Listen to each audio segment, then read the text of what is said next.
Hi, everyone. Welcome to the Center for Global Development's virtual platform. I'm really pleased today to be joined by Dr. Soji Adeyi, who is an author of a new book, as well as a former director of health, nutrition, and population at the World Bank. He's really posing some important questions. Now, he's appeared on other platforms before, but we're hoping today to focus our discussions on re-examining global health as a system, the global commons, what kinds of priorities should there be for financing, and the role of institutions in the global south. Dr. Adeyi is joined by Dr. Dean Jamieson, who is an emeritus professor at the University of California, San Francisco, and also a co-author of some really important papers on financing global public goods as part of development assistance for health. Dr. Agnès Hukak, who's the head of health and social protection at the Agence Française de Développement, who has also co-authored a series of papers on common goods for health and their financing. And then my colleague, Dr. Prashant Udav, who's a senior fellow here at the Center for Global Development.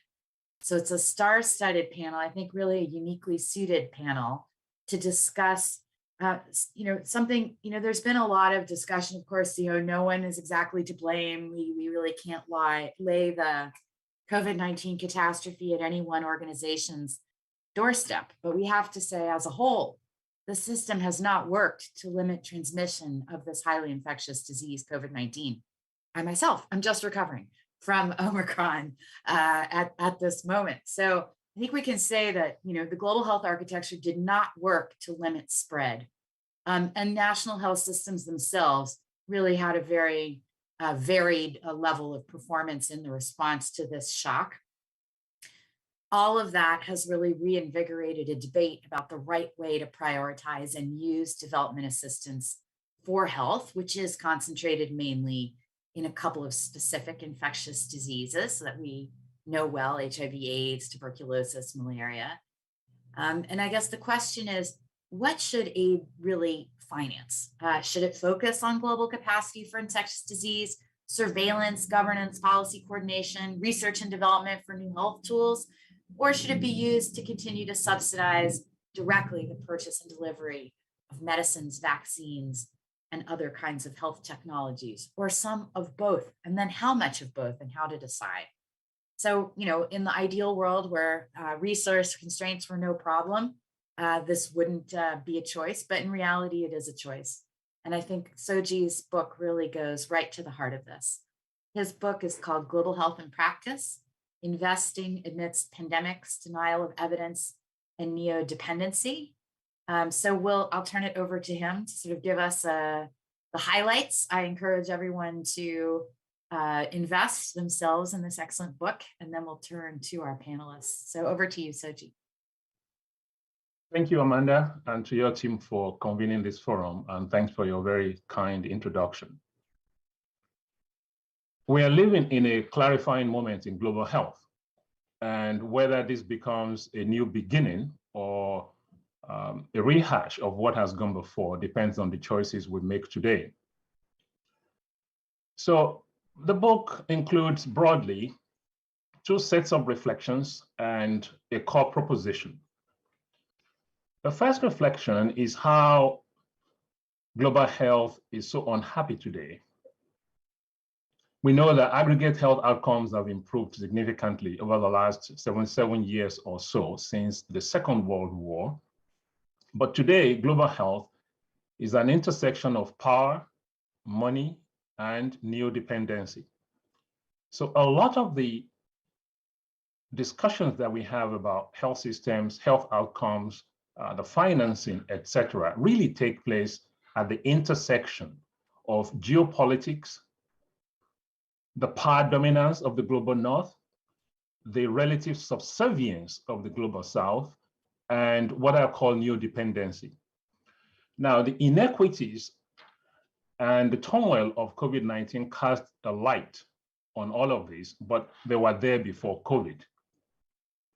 And some of the most egregious things that we witnessed and are still witnessing center around the fact that a few wealthy countries of the global north dictate the terms of engagement to the global south, And they specify when the Global South can have what, how, on whose terms, even when what they are specifying is directly contrary to what representatives of the Global South say they need and want to do.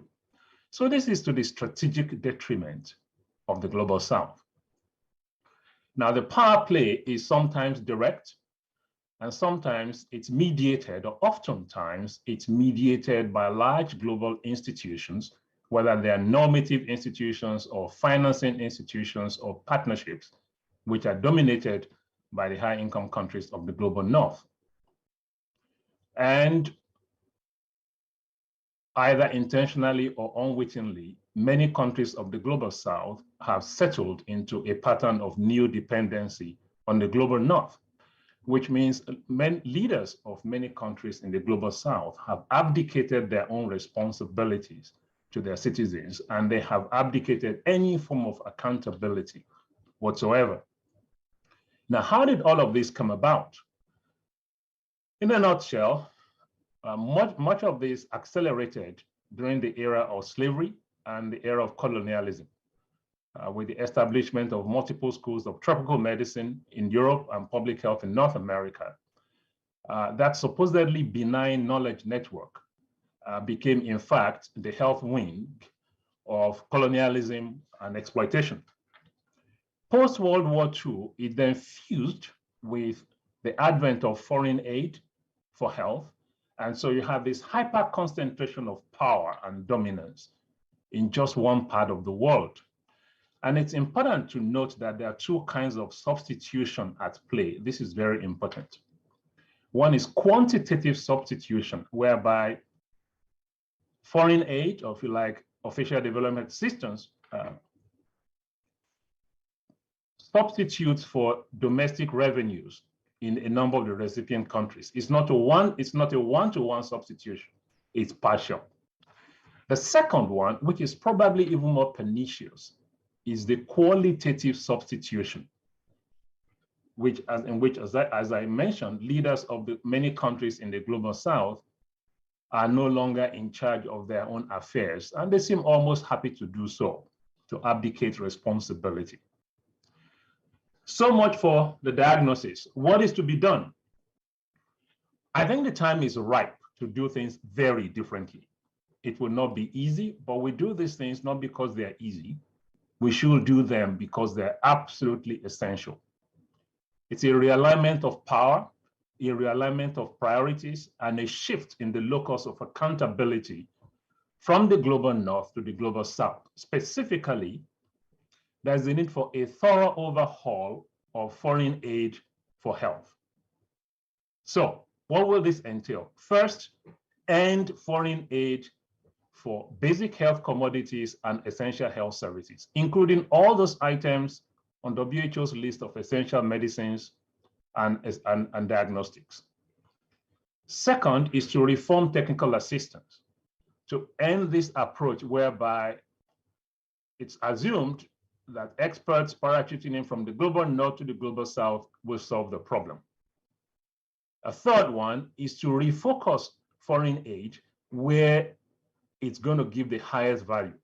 So the global public goods, the regional public goods, and very importantly, investing in institutions in the global south. So one ends this structure where you have trickle down from the global north to the global south. It has not worked. It is not going to work better. Now, there'll be plenty of objections to this, and we'll get an opportunity to talk about them subsequently in this moment. But what will it take more specifically?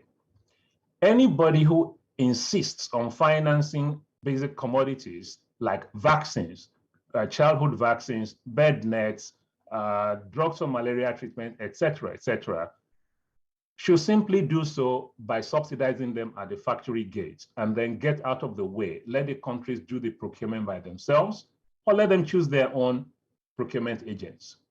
So if folks at USAID, for example, they are listening, they should stop this pattern of putting billions of dollars through Washington-based contractors to go and do things in the global south. That era is over. Secondly, For entities like Gavi and the Global Fund, whenever they do their replenishment, it should be replenishment to transition out. So everybody's agreed 2030 is the target year for UHC. We have an 8-year transition period. For development banks, say for the World Bank, for example, it means putting a lot more money, a lot more emphasis on southern institutions. There's no need anymore, no rational basis for those traditional mother and child health projects. This is 2022, and those things should no longer be there. And it also includes entities like the GFF. These are dinosaur constructs that are still being funded, and they need to go away so that the countries can take charge of their own future. So back to you, Amanda, and I'm looking forward to a very robust and instructive conversation. Thank you. He's thrown the bombs. I'm going to move to Dean, but I want to ask you one question. Given that you've raised this issue of moving away from direct financing of cost-effective health commodities and interventions. You know, if you look at countries in Latin America, for example, there was a period let's say after bilateral aid went away and before domestic investment increased a lot, where the most cost-effective interventions, prevention, public health, were neglected. They simply weren't financed. So things like bed nets, vaccine, appropriate levels of childhood vaccine. It's sort of like a middle-income country trough. I mean, are you saying that that's, you know, is it really because of aid? I mean, what is the vision that you would have to get to the other side of where, okay, all countries take responsibility, they invest in prevention and public health? I mean, why shouldn't there be external finance for those things if governments choose not to prioritize them for some period of time?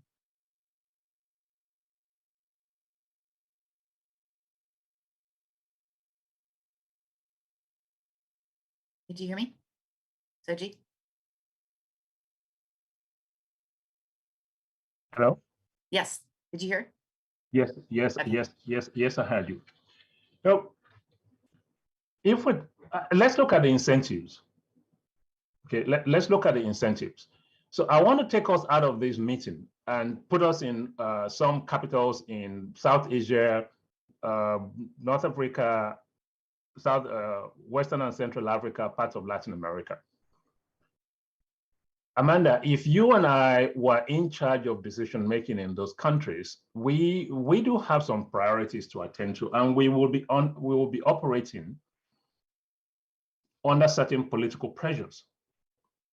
If we have the sense that certain entities outside are going to be there to finance what we ought to be financing, then it stands to reason that we would indeed allow substitution. Now, it is true that countries have not always stepped up where you have external development assistance tapering off.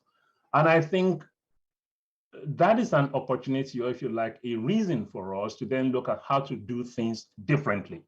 That really is the proposition here. How would one do things differently?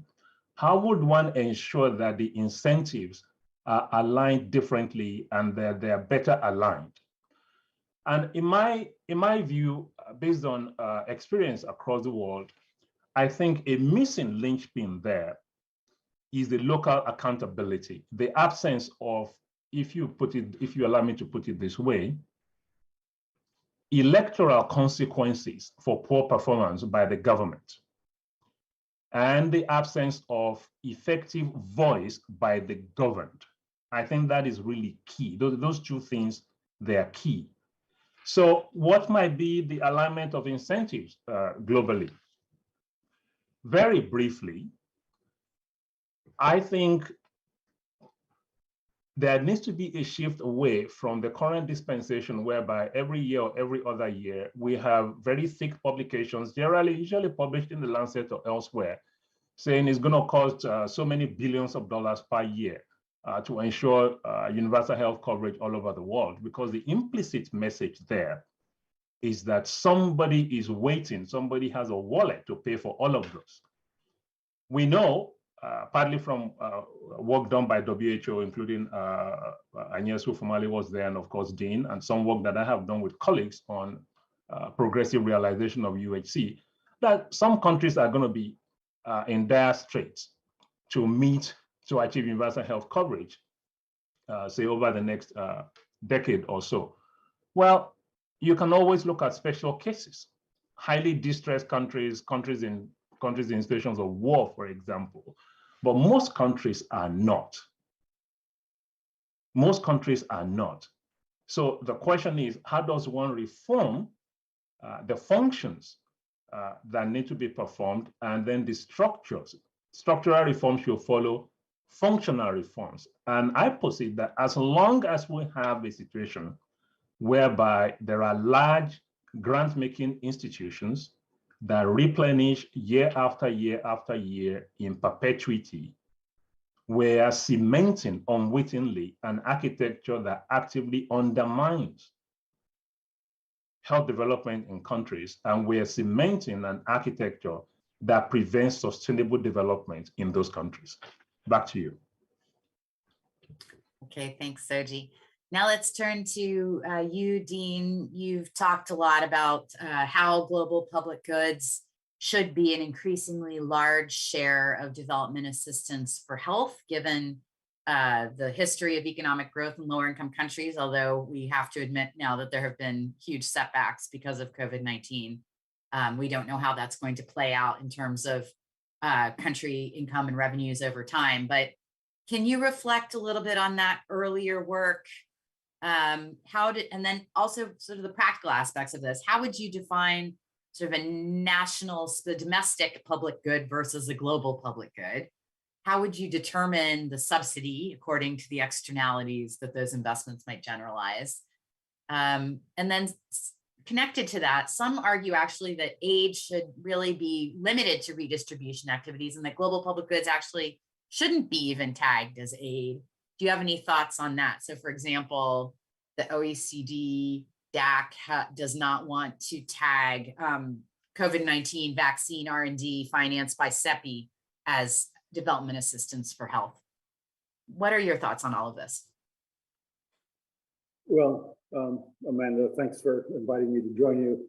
And first, Soji, congratulations on a tour de force in a number of different dimensions, but one that was particularly welcome to me, frankly, was a lot of stuff that I read is not enormously readable.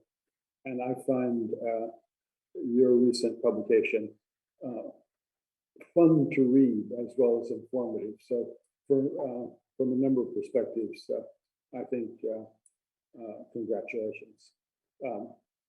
A lot of questions in the book and questions that Amanda's posed, both to you and me. The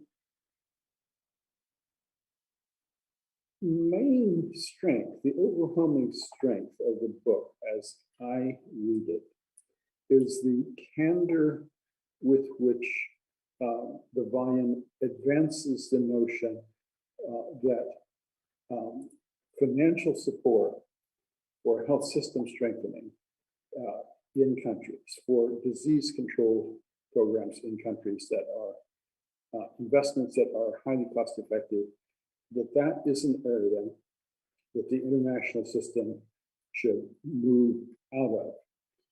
I think there's a point to be made that historically it may well have been productive.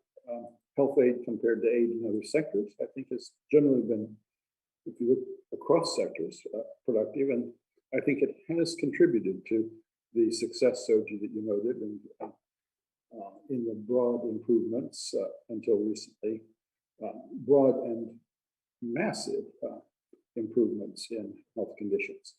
That said, we are in a different era, as you stress, and I don't hear very often the frank perspective that financing, external financing of cost-effective interventions that are known to reduce mortality should be a business that we get out of in the international system. that's, as we all know, is and will continue to get an enormous degree of resistance. It's important that you put it on the table so bluntly.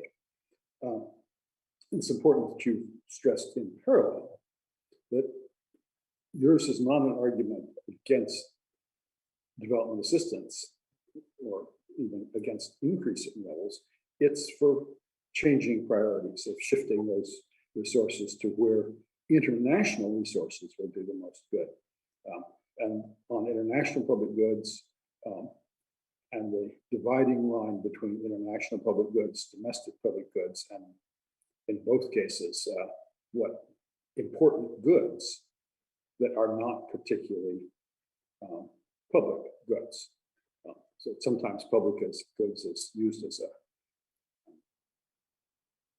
adjective of favor, but it's many public goods are simply not worth financing, and many private goods are certainly worth financing, but they're worth financing privately.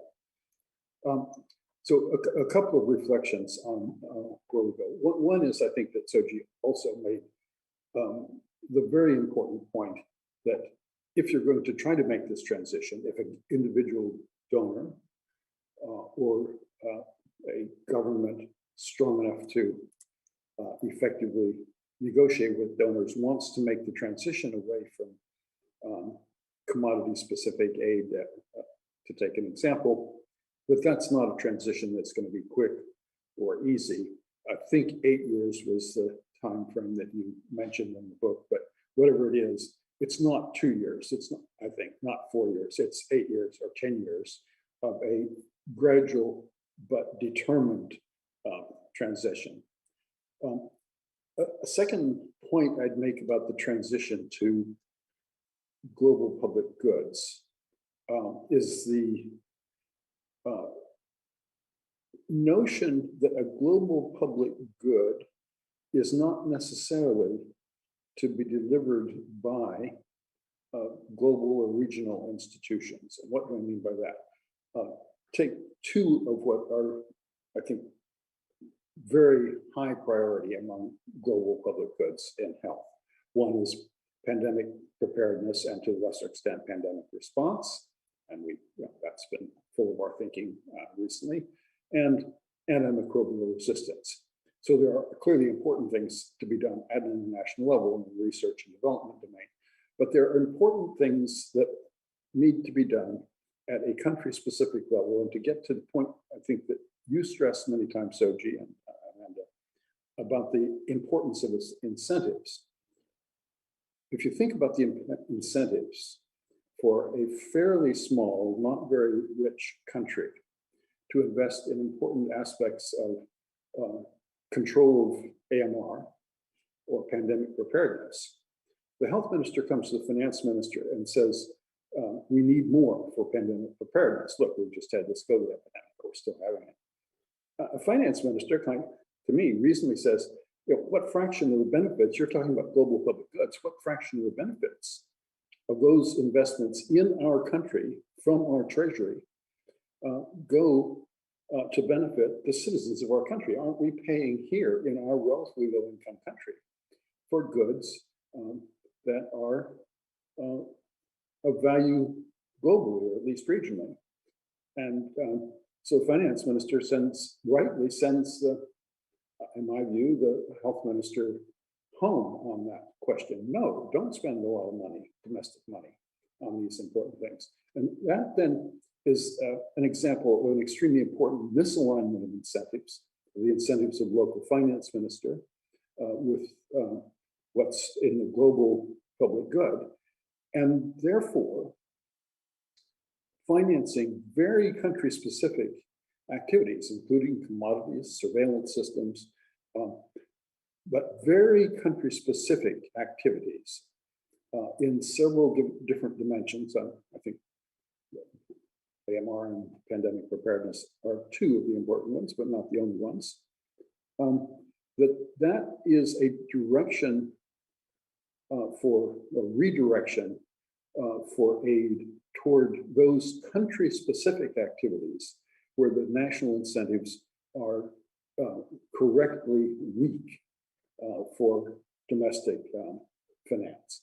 And in terms of as I perceive it, the politics of it, that there will be stronger constituencies in many places for that redirection of support of routine immunization programs or whatever it is, redirection of that national level support from those activities to other national level activities that have an important international externality, and that the external finance then is helping to align domestic with international incentives. And that, for example, that kind of position goes directly opposite a lot of the reports that came out post-Ebola, which said, well, international finance should be transitional for pandemic preparedness. No, I think there's an argument that it should be there for a long time. Your book raises these important issues. It raises them with particular sharpness. I hope, I must say, I'm not really hopeful, but I think if there's any chance to get these issues much more firmly into the debate, academically and in policy circles, national and international, I think this is a book that will have a good chance of succeeding, as good a chance as any. So thanks. Thanks, Dean. Okay, let's now turn to Anye. Let me ask you this question. Does shifting or increasing financing to common goods for health or global public goods resolve some of the tensions that Soji is flagging between the global north and the global south? I'm not crazy about those terms, but we could discuss it. Because some people argue the exact opposite, right? That global public goods, I've heard Peter Sands, for example, say that pandemic preparedness is really about the security of high-income countries, and meeting some international standards for pandemic preparedness, is not necessarily something that would be a domestic priority. And I think I think that's exactly the point you're making, that it's not necessarily a domestic priority, and that's why international financing is justified. But can you reflect on, does it really help with this tension in the field about sort of the legacy of colonialism and who sets the agenda and things like that, or not? Well, thanks, Amanda, and thanks, Soji and Dean. I think is the response to your question, I think I would start by squarely saying, yes, it does help. Because the question which is at the center of Soji's book and value proposition is that what we have called global health for the past 20 years was not global health. It was development aid adapted to the needs of countries that were low income or low middle income. And the agenda, and Dean has been really instrumental in driving this, and I was part of the 2013 commission that called for the Great Convergence.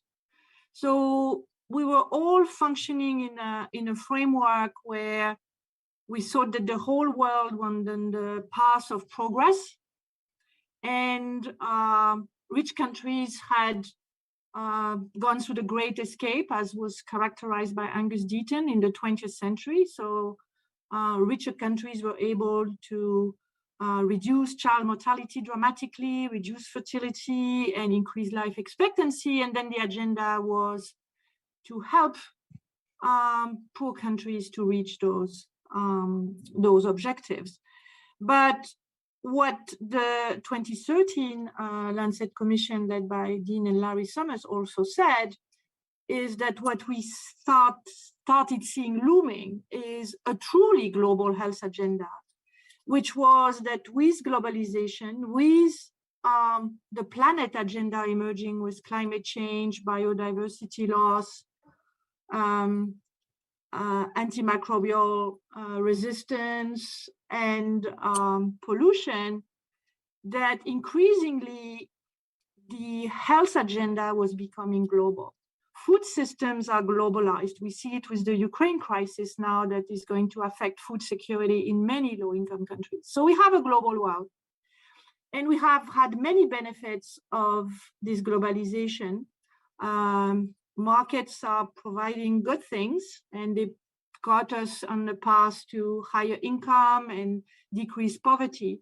But markets, by definition, don't address market failures. So what we've been missing in those past decade is an agenda for public goods and common goods to address those market failures. And the fact is that we don't have a global government, which usually this would be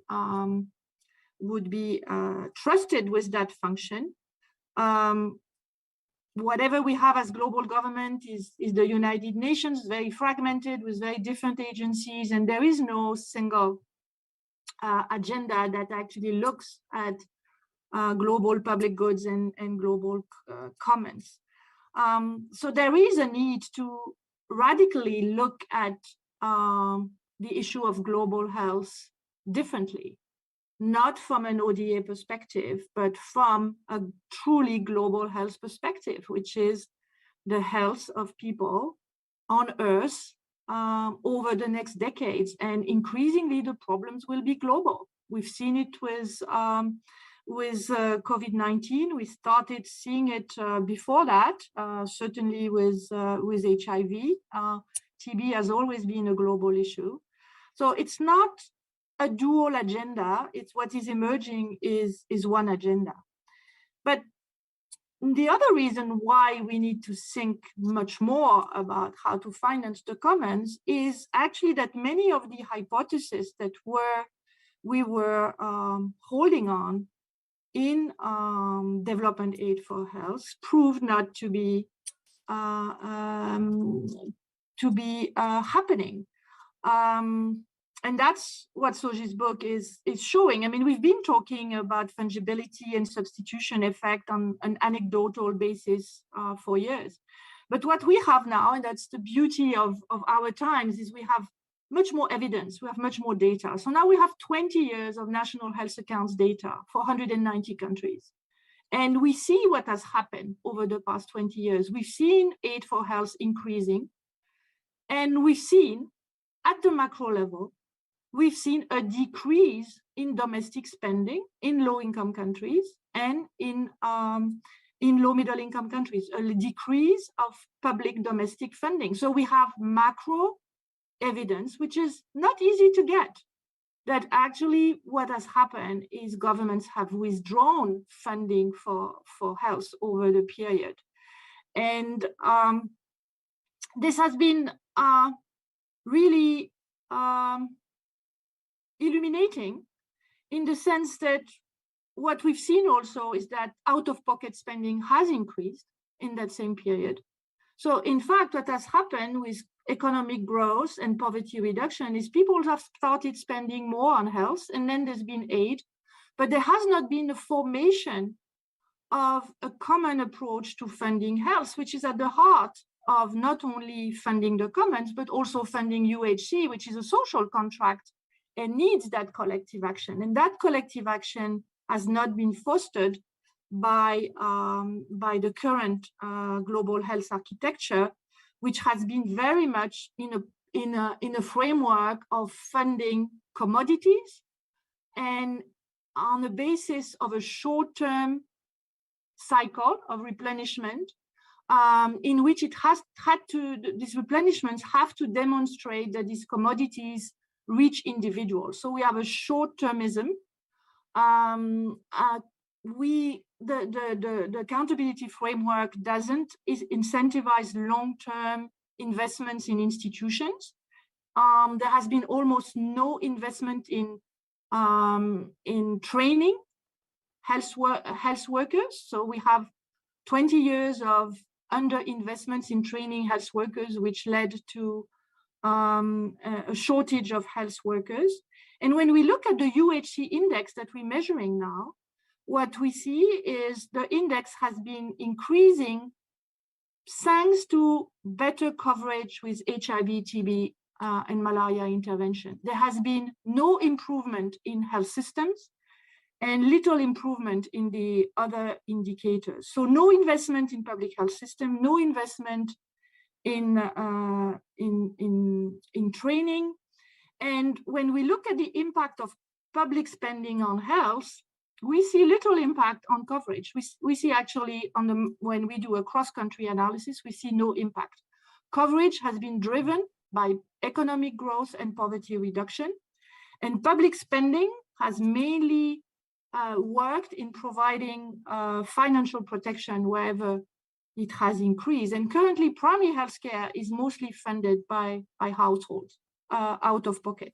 So the whole hypothesis that providing commodities for disease is helping with universal health coverage is actually not demonstrated by data. It's actually the opposite. We see there has been, if we look at UHC from the financing perspective, there has been no formation of public financing in these countries. There's been displacement of public financing. So from the governance and financing perspective, we think that this past 20 years, we see that this past 20 years have not produced what we were hoping, but actually have led to a disengagement of many countries on this agenda. And certainly that's what we need to trigger now. We need to invest in institutions, collective actions, to go back to that formation of a collective agenda that would fund public goods and the commons. Okay, thanks. There's so much there to unpack and lots of different, it's a very heterogeneous space, of course, and different countries produce different kinds of outcomes with different levels of expenditure. I think we have seen mortality rates associated with HIV in some countries go down, and some setbacks in terms of malaria, but tuberculosis not so much. And certainly improvements in maternal and child health in general. That, as you say, it's definitely correlated with economic growth and other factors, but sort of the efficiency of the health system, there's an enormous amount of heterogeneous effects. I think, I want to go back to the point that you're making about institutional strengthening and the need to invest more in domestic institutions.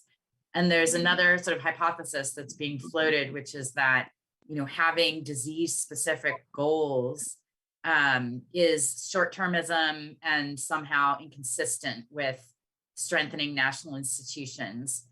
I wonder if you could reflect on that a little bit, Soji, in terms of your insights. I mean, okay, yes, the Global Fund has a 3-year grant cycle, and but yeah, I mean, how much of a problem is this? And do you really have the sense? I mean, certainly some national institutions have received a great deal of financing over this period.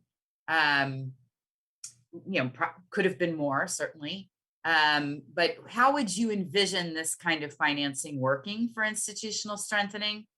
And what, I think the idea that donors don't want anything, what would they should be able to measure something. They should be able to say what that kind of investment yields. What would you suggest as sort of the results that one would track related to institutional investments over time? We could have 24 hours for this. So let me try and go at it very, very briefly. I think it goes back to a combination of leadership signals and incentives. And Dean mentioned incentives too. You see, it is not glamorous in the short term to invest in institutions. It does not yield political benefit because the politician, if you want to develop an institution, you really cannot go around holding photogenic brown babies who will appear on your glossy brochures or on your website, okay? And they're very challenging things to do. So what are the implications? One, I think in the interest of doing things differently, the leadership of those development institutions need to be very explicit that this is where priorities lie, because those pronouncements matter. In the absence of such pronouncements, what it means is that a median staff member of such institutions will continue to gravitate towards short-termism, because only the outliers will want to buck the trend to say, no, we really need to put emphasis on these institutions. And I have very practical examples of this. Take the Africa Centers for Disease Control. I spearheaded the effort within the World Bank in my days there to get financing for the Africa Centers for Disease Control. It was like pulling teeth. And some of the excuses that I heard were, oh, Africans cannot run regional institutions, they will not succeed. You can't make this stuff up. So a problem, Amanda, is what I call cognitive rigidity on the part of many leaders and institutions led or dominated by the global north. It's a refusal to learn. And we need to overcome that if things are really going to succeed. Okay? A second aspect is, so now I'm zeroing in on results, is to recognize that the short-term production function of parachuting in advisors and products has utility for the woman or the child or the shoe cobbler man who is receiving that service. But there is another production function which might take a little more time to yield results. And that is the pathway that runs through institutions. Today, the Africa CDC is now l'enfant chéri of the global community. But folks, few people were willing to touch it, even just weeks or months before COVID-19 struck. So that's the totality of what I will see as the importance of leadership wisdom and a structural change in favor of institutions rather than the short-termism. Now, there are some green shoots out there, okay? The Centers for Excellence that have been financed and continue to be financed, that's a good thing to do. The research coalitions that have been financed and are being financed, that's a good thing to do. But a central question for institutions is to say, how do we put ourselves out of our current business over the next several years? And if we're still needed, we should be needed for higher level functions, not for the most basic of the most basic. Back to you, Amanda. Okay, thanks, Soji. Now let's go to you, Prashant. You come at some of these issues from the perspective of procurement and supply chain, and commodities were a big part of Soji's arguments here. Can you talk a little bit about what it would mean for development assistance for health to make this kind of transition off of commodities and shift procurement and supply chain fully to low middle income country governments? I think we've done some work jointly with a working group on kind of the procurement transition. What we did find was that dip when you become a middle income country, when you start to assume more of the commodity burden yourself. We see high prices during that period. We see difficulties with access. But maybe Prashant, could you say something about that? Thanks, Amanda. And I want to start by saying I enjoyed reading Soji's book. I'm a supply chain technician who works on manufacturing, procurement, and distribution of health technologies. So health financing and the architecture for global health is in a way things that I only watch from the sidelines. I'm joining today from the Institut Pasteur in Dakar, which has given me both some vivid examples of what we talked about in terms of global public goods, but also maybe you may call this recency bias. But I want to use a couple of examples from there. One, which is that if institutions like the Institut Pasteur or the Africa CDC or others that are designed to carry out surveillance and surveillance using new methods, whether it's wastewater or genomic or new ways, if we hear arguments that our development assistance for health budget today is so constrained that we cannot systematically finance such institutions, then I don't know what is the use for the development assistance for health budget that is making us say that we cannot finance surveillance because we need it for operating budget to run the health system. And if that is not a true global public good that should be the top priority, then I deserve to fail my Econ 101 class. So I'm saying this because it's not hypothetical. This is still a question. We are still not putting sufficient monies behind things which are true global public goods, such as the institutions that help us in surveillance, in detecting novel pathogens, making them run efficiently and effectively, and so on. But to answer your question, I have 2 points to make, Amanda. The first is that resilience in the manufacturing and distribution of health technologies, and health technologies for epidemics, for pandemics, for endemic infectious diseases, those supply chains, bringing more resilience and equity in them is a global public good. That's an argument I make. And what I mean by that is having more manufacturing nodes in these supply chains will yield a greater, or you started the talk by saying we've not been able to limit transmission despite attempting many things.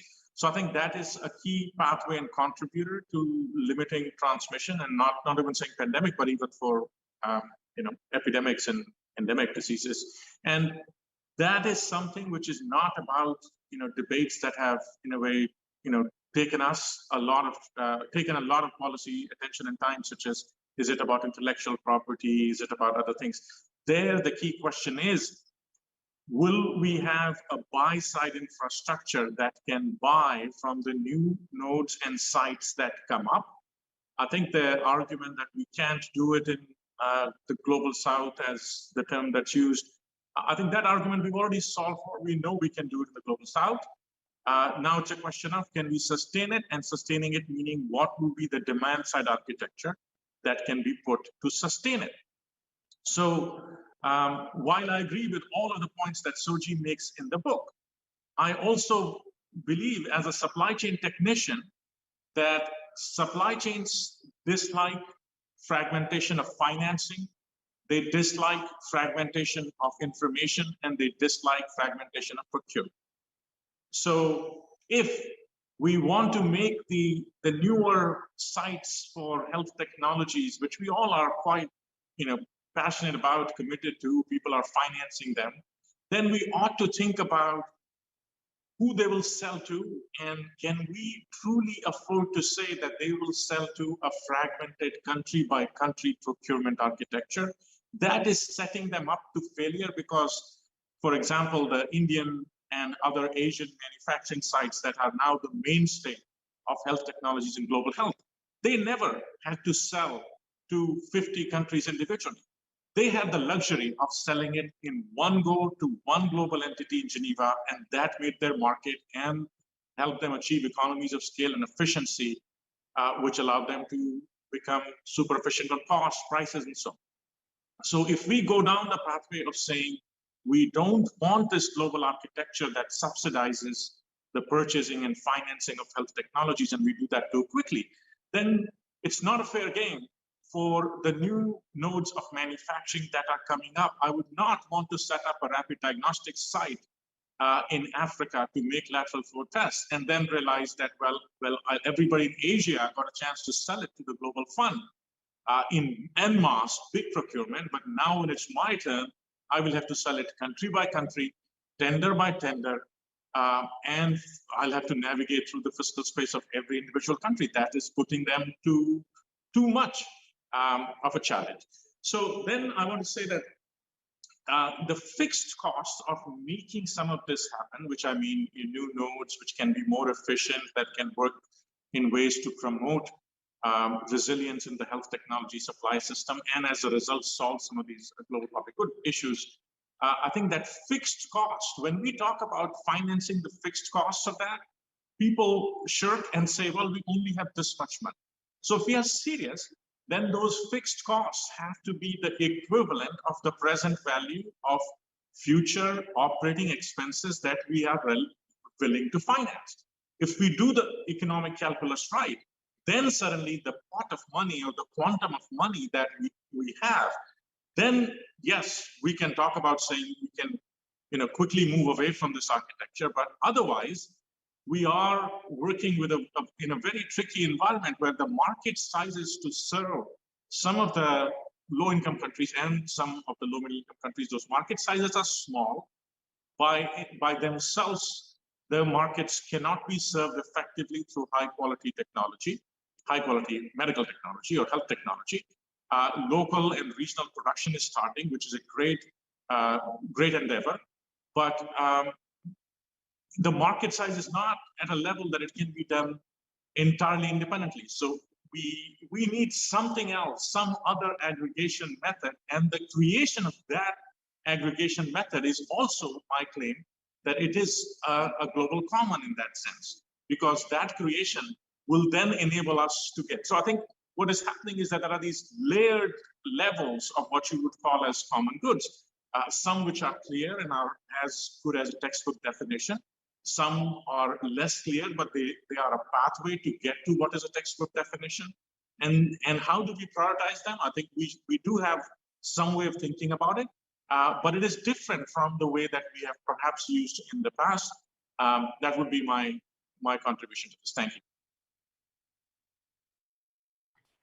Thanks, Prashant. Great points and very practical. And of course, you're based at an important example of an organization that has received a lot of institutional support. Of course, could receive more, but a success story in every way. Soji, would you want to respond to some of the points that the panelists have raised so far, and then I'll come back to you with some questions specifically about the World Bank, since you're a veteran. Thanks. I'll start with the last one, and that's Prashant. First, let me just acknowledge I continue to learn every day, every week from Prashant, who is one of my gurus in global supply chain. So thanks, Prashant, and safe travels. I'm entirely in agreement with the broad points that Prashant made. I think where I will add a qualifier is that, especially for those smaller countries or for those smaller economies, that is where perhaps regional or sub-regional pooling of procurement power, for example, becomes very useful. And maybe there's something to be said, since you are in the car, that maybe pooling that takes place under the auspices of the African Union or the Africa CDC, for example, with support from the Afrexim Bank, is perhaps superior to pooling that takes place in Washington or pooling that takes place in Geneva. Why? Because the countries of that sub-region are direct political owners of that entity. And it is answerable to them in a way that entities that are 4,000 miles away have demonstrably not been answerable to them. And this takes us back to the power equation. So let me just nail something, which is whatever new function or whatever new architecture one comes up with needs to pass the following litmus test. Is it at the mercy of political vetoes of the high-income countries of the North? If the answer is yes, then it is not worth doing. Because one of the reasons we're in the mess that we are now is that unless something is fancied by Paris or London or Tokyo or Washington or Brussels, it does not fly. So beyond the technocratic arguments with which I agree, I think this is an absolute must that we must face. Then Agnes made a number of points, again, with which I agree. And Agnes and I, over the years, we've chewed over this, over many meals and many drinks. But she zeroed in, among other things, on the substitution question. And this is documented in literature. She referred to many years of national health accounts over so many countries. I think that combination of quantitative substitution which is what Agnes was referring to, and the qualitative substitution is at the core of the new dependency problem. So, Amanda, in several countries, I've been told in very polite language by colleagues that some variant of the following. Look, we are not going to put more money into buying vaccines or to buying bed nets or to buying whatever other commodity you want, etc., because we know that those entities out there who love us more than we love ourselves will step up to finance them. So we will be fools to finance them ourselves. This is what is going on. And frankly, any entity that goes around asking to be deceived will find people who are all too willing to deceive it. That is what is going on. Then in terms of this, back to the fragmentation of the supply chains, and I think this is very important to point out. I think one of the biggest barriers to effective development of health systems and to the sustainable development of local supply chains, of better local supply chains, if you allow me to put it that way, is the business model of USAID, and they are located just a few miles away. Okay? By pouring billions of dollars through contractors and then having it trickle down to the countries, it really undermines local development. And I think the excuse that they don't have sufficient staff to manage all of this, therefore they go through the contractors, is a lame excuse. If you have few staff, well, you can do business directly with the manufacturers of those products, those commodities, and negotiate down prices and have a factory gate subsidy, and the countries themselves can organize their procurement. They can pool such procurement. So it's not overly, the procurement end of it is not overly fragmented. But USAID is just going around in circles, and every year they just waste taxpayers' money. But that's a further discussion for another day. I think what is needed at USAID, frankly, is fresh thinking and foresight, which its current business model does not demonstrate. So back to you, Amanda. Well, I think one good news is that USAID has put a lot of emphasis on what they call the localization agenda, which is intending to do exactly that, but so far has not addressed the issue of the purchase of commodities through the big supply chain contract, for example, which I think is what you're suggesting. Well, we have 3 minutes left, so maybe do any of the other panelists have a few last words? I did want to ask you, Soji, if it's the case that high-income countries like to finance specific kinds of disease priorities, the Center for Global Development for a long time has been talking about this idea of cash on delivery aid. You agree on some shared goal, and then it's just budget support for countries. They use the money any way they want, and then you track the goal in a rigorous manner together with payouts associated with improvements as a way to sort of get that social contract, as you say, between a country's populace, their leadership, their existing mechanisms of accountability and control and audit and all of that. That idea really has not gone very far, I must say. And even in the realm of budget support, it hasn't been something that has been so commonly practiced, maybe with a couple of exceptions with World Bank programmatic loans or program for results loans. Do you have any thoughts on that? Yes, I do. I think in terms of its pure technocratic merit, it's good. The cash on delivery concept is good in terms of purely technocratic merit. But it has a congenital failure. And that congenital failure is because the compact is still between an external entity in Washington or New York or wherever it is, and a delivery mechanism and entity within the country. That is where cash on delivery has a problem. And so if you want to put it in a much bigger context, what the results that matter most are the results that the citizens can see and from which they can draw a direct or semi-direct line from the delivery of those services to their representatives in their own capital cities. So cash on delivery has a fatal flaw. It still centers the external financier.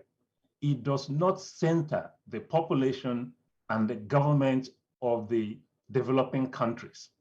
So it's okay as a demonstration project, but it is not a viable way to large-scale sustainable development. That is the problem with cash on delivery. But on an optimistic note, and I'm an incurable optimist in this, the very last sentence of my book is called "A Brighter Future is Possible." And I genuinely believe that. To make that happen, the countries of the Global South need to take responsibility. They need to get out of new dependency. And the countries of the Global North, they need to let go. You cannot control people and dominate them in perpetuity. Back to you, Amanda. Okay, well, thanks for a very thought-provoking discussion. Thanks to all of the panelists. I think we could talk many more hours about this, but we'll let people go on to their next events. And just to thank you, Soji, for putting it all out there and having this discussion. And we'll be watching the funders in this space. Thank you, everyone. Thank you.